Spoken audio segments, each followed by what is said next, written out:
Ayoko pong tawaging panatiko ako. Mahal ko ang mga Duterte, ide-defend ko sila pag may nakita ako. I'm probably gonna make a video that's about to give you a stroke. Yeah. Diba, magalit ho kayo kung bigla po akong sumuporta kay Lenny. Yan, magalit talaga kayo. I didn't like Lenny. But from the way I see it, she was a much better president than Sara will ever be, not even close. Diba? Mayor man siya ng Naga, pero national pa rin ang scope ng suporta sa kanya. Can your pro tempore president, yung gusto niyong ipalit, say the same? Hindi po nawawala ang suporta ko kay Ma'am Sara at kay PRRD. Because what Sara says is not Bible. Where is your proof exactly that it's the speaker's fault? Or is it because Sara said so? Sara, who's not always here, and didn't even bother to show up for her budget hearing in Congress. And then again, it's the speaker's fault if none of her budget gets released. Ang saan pag-release ng budget pag di ka magpakita to do your job? Wala po akong ni minsan sinabi against sa kanila.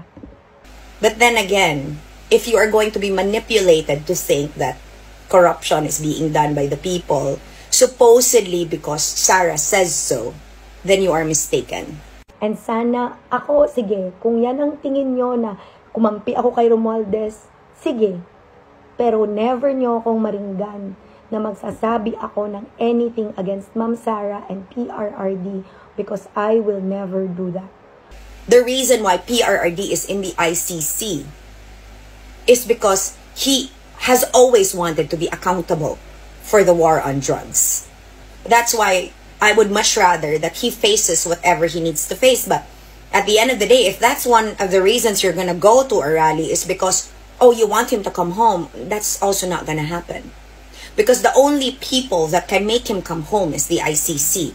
And how is that going to happen if it's his defense team that is delaying the case there? So let me get this straight. You're going to a rally on the 21st.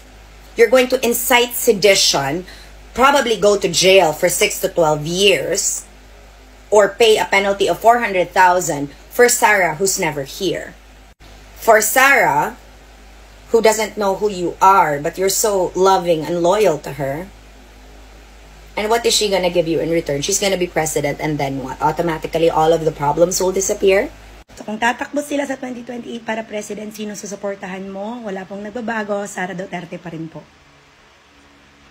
Promise. As in. So kung ang inyong tandem na gusto sa 2028, Sara Duterte at Amy Marcos, go ako dyan, Mima.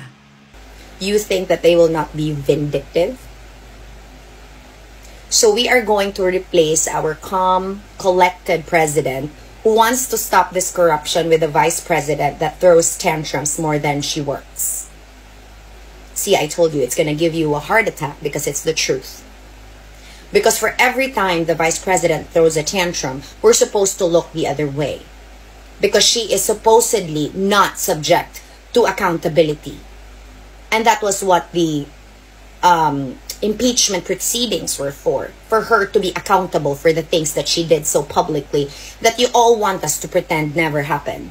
As in, go ako dyan. Ulitin ko ha.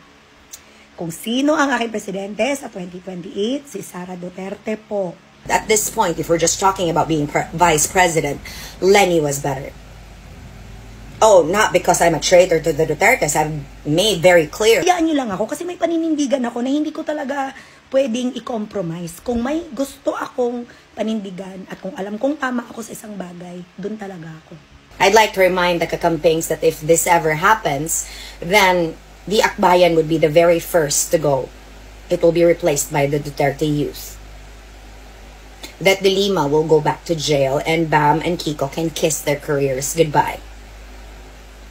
You think that won't happen?